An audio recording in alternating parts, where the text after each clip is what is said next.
Pregnant woman ഇപ്പൊ നമ്മളെപ്പോഴും പലരും പല രീതിയിലാണ്. ചിലപ്പോൾ സ്ട്രോങ് ആയിരിക്കും, ചിലപ്പോൾ അത്ര പോലും ഉണ്ടാവില്ല. ഹെൽത്ത് രീതിയിലായാലും പല മാറ്റങ്ങളായിരിക്കും. പല ശരീരങ്ങളിലും പല ബോഡീസ് ആയതുകൊണ്ട് നമുക്ക് പല മാറ്റങ്ങളായിരിക്കുമല്ലോ. അപ്പം ഈ ഈ അവസ്ഥയിലൂടെ കടന്നു പോകുന്ന സമയത്ത് ഏറ്റവും കൂടുതൽ വളരെ ഇമ്പോർട്ടൻ്റ് ആയിട്ടുള്ള ഒരു കാര്യമാണ് ഇത്, ആളുകൾ മറന്നു പോകുന്നു അല്ലെങ്കിൽ ഇത് അഡ്രസ്സ് ചെയ്യണം എന്ന് തോന്നിയിട്ടുള്ള ഒരു കാര്യം എന്തായിരിക്കും?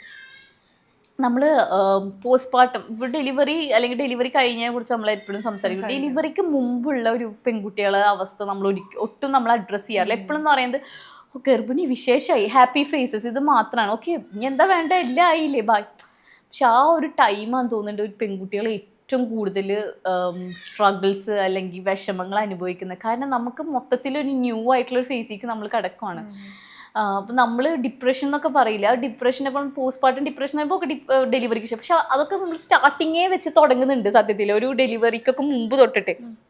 അതിൻ്റെ മെയിൻ റീസൺ എന്ന് പറയുമ്പോൾ ബോഡിയിലുള്ള ചേഞ്ചസ്, വെയിറ്റ് ഗെയിൻ നമുക്ക് അപ്പോഴേ സംഭവിക്കുന്നുണ്ട്. നമ്മളിങ്ങനെ ഓരോ മാസം കൂടുമ്പോൾ നമ്മൾ വെയിറ്റ് കൂടിക്കൊണ്ടിരിക്കും.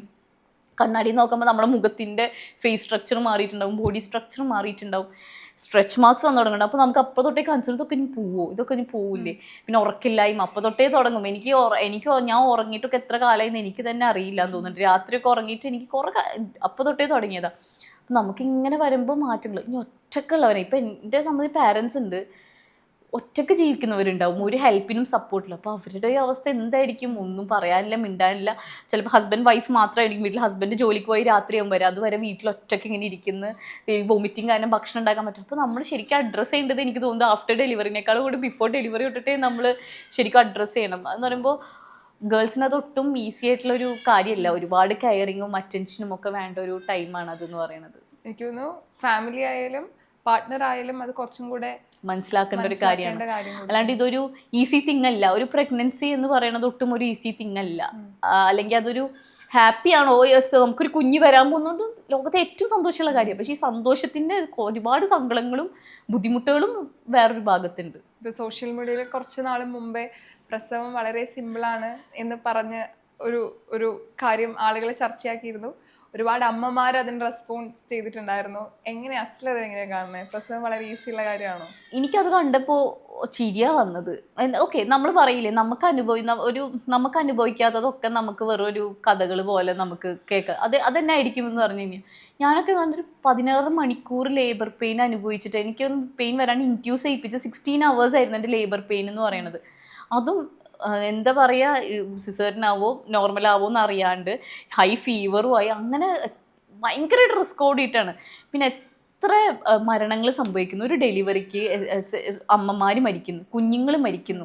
ഇതൊട്ടും എന്താ പറയുക, ആർക്കും ഈവൻ ഡോക്ടേഴ്സിന് വരും ഗ്യാരണ്ടി പറയാൻ പറ്റാത്ത ഒന്നാണ് ഈ ഡെലിവറി എന്ന് പറയുന്നത്. അതിനെങ്ങനെ സിമ്പിളായിട്ട് കാണാൻ പറ്റുക? പണ്ട് കാലത്ത് ശരിയാണ്, നെല്ല് കുത്താനും അരി കുത്താനും പാടത്ത് പണിയെടുക്കാനൊക്കെ ഡെലിവറി, അത് അവരുടെ സാഹചര്യം അങ്ങനെയാണ്. അവർക്ക് വേറെ വഴിയില്ല, ജീവിക്കണമെങ്കിൽ ജോലിക്ക് പോയാൽ പറ്റും. അതല്ലാണ്ട് എളുപ്പമായിട്ടും സന്തോഷമായിട്ടും കുട്ടിയെ അതിന് വേണ്ടല്ല, ജീവിച്ചങ്ങനെ പറ്റുള്ളൂ.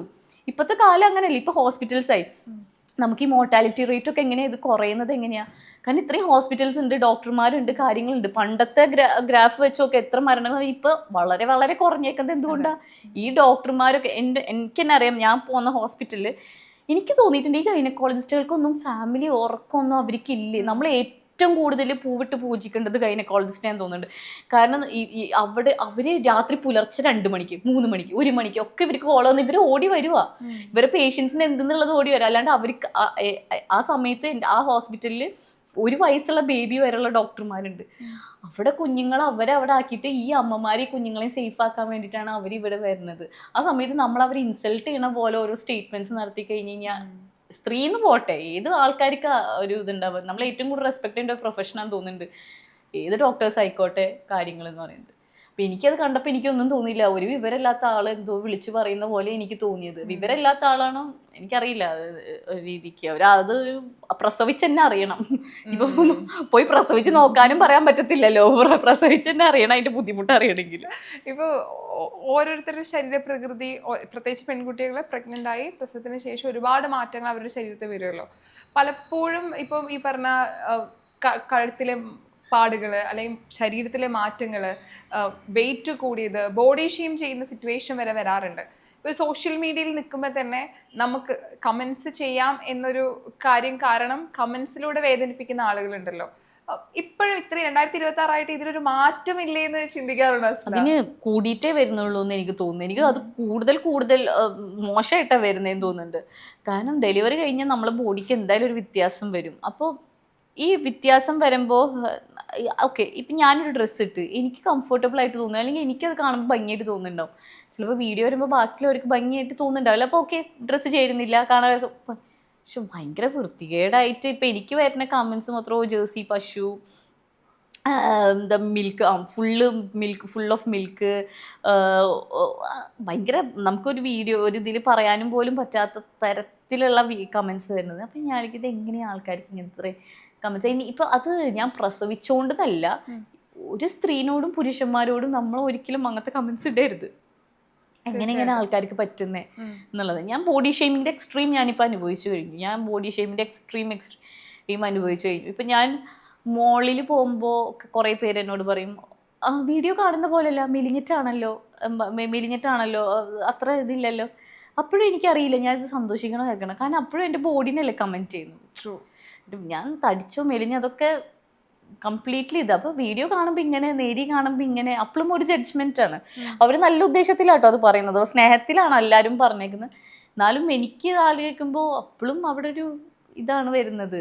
അപ്പം അപ്പോഴും ഇതിൻ്റെ ഒരു ഇൻസെക്യൂരിറ്റിയാണ്. ഇതിൽ ഏതപ്പം നല്ലത്, അങ്ങനെ ഒരിക്കലും ചെയ്യരുത് ഒരു ജഡ്ജ്മെന്റ്സ്. ഇപ്പൊ സോഷ്യൽ മീഡിയ എന്ന് പറയുന്നത്, ഇപ്പം നമുക്ക് പറയാം, ഇപ്പം നമ്മൾ സോഷ്യൽ മീഡിയയിൽ വീഡിയോ ചെയ്യുന്ന ഒരാളാണ്, അപ്പം ആളുകൾക്ക് അത് ഇഷ്ടപ്പെട്ടാലും ഇല്ലെങ്കിലും ആ വീഡിയോയെ കുറിച്ച് സംസാരിക്കാം. പക്ഷെ നമ്മുടെ ലൈഫ് അല്ലെങ്കിൽ നമ്മൾ ചെയ്യുന്ന കാര്യങ്ങളൊക്കെ അഡ്രസ്സ് ചെയ്ത് നെഗറ്റീവായിട്ട് കമന്റ്സ് ഇടുന്ന സമയത്ത് തോന്നാറുണ്ടോ ആളുകൾക്ക് എപ്പോഴും സങ്കടപ്പെടുന്നത് കാണാനാണ് ഇഷ്ടം സന്തോഷത്തെക്കാൾ? എനിക്ക് തോന്നിയിട്ടുണ്ട്.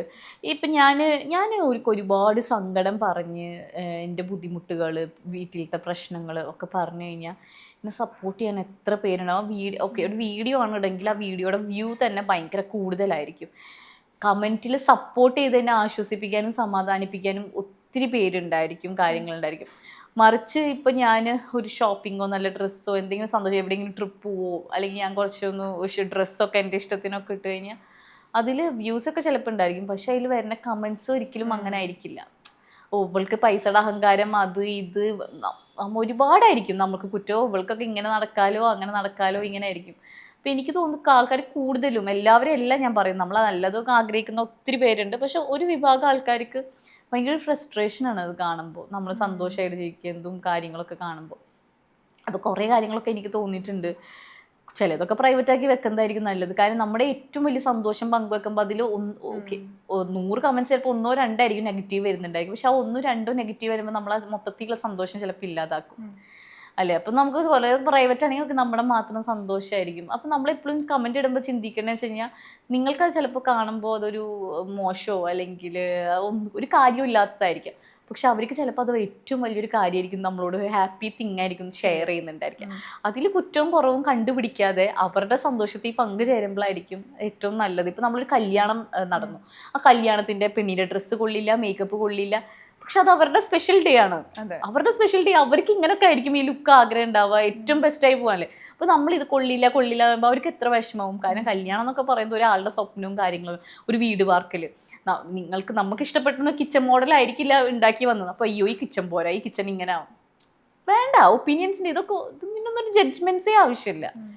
ഈ പലപ്പോഴും നമുക്ക് പറയാൻ ആഗ്രഹിക്കുന്ന കാര്യങ്ങൾ അസ്ല ചിലപ്പോൾ വീഡിയോ ഇടും. അപ്പോൾ നമ്മൾ ചെയ്യുന്നത് വെച്ചാൽ അത് ഷെയർ ചെയ്ത് നമ്മുടെ വാക്കുകൾ പോലെയാണ് പലപ്പോഴും അസ്ല സംസാരിക്കുന്നതും നമ്മളത് റീഷെയർ ചെയ്യുന്നതും.